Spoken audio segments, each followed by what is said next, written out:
Change in many ways is good, and it's something that, again, I tell my children that change is good. What I've noticed in my own experience is that the resistance or difficulty in dealing with change is often rooted in fear and the unknown or discomfort of what's on the other side. And so one of the ways I approach that is one, by getting involved in change. And so I've found that when you know change is coming or you see an opportunity to bring about change, rolling up your sleeves and getting involved often enables you to attack that fear and influence the outcome on the other side. The second thing that I try to do is reflect and think back on instances where I was struggling to deal with change and how I felt about the outcome of that change. And in my case, and I would imagine in many cases, if one reflects on that, there are more instances where that reflection brings about a good feeling or a positive result from that change. And that should be evidence that allows you to think about the go-forward approach to change in a different way, and perhaps one that brings about a positive feeling and outcome.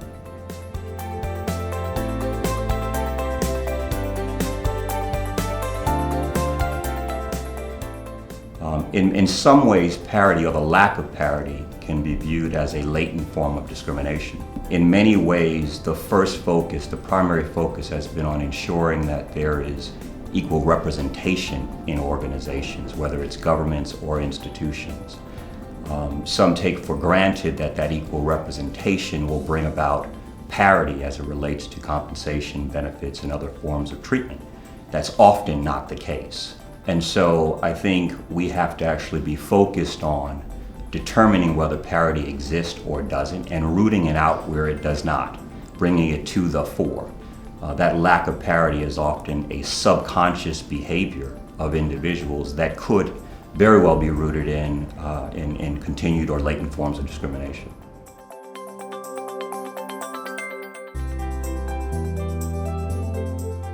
I never leave the house without kissing my kids and my wife. It's kind of a ritual that probably started with my mother. But I come home and spend time with my wife and kids, and we usually have a joke of the night that I tend to tell my daughter and my son, and sometimes they're funny and sometimes they're not. We also have a time to reflect on what happened during the day, and so I often share my work experiences through the day with my kids, so they get a sense of what that's like and how to think through problems and solutions and things of that sort.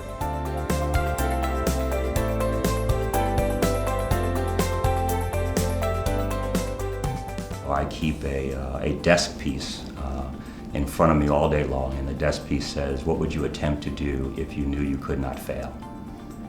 And I found that phrase to be something that keeps me focused, and frankly, when other people come and sit across from me at my desk, actually helps to keep them focused on continuing to be creative, continuing to be thoughtful, continuing to find ways in an unconstrained way to contribute and build the organization that we're part of.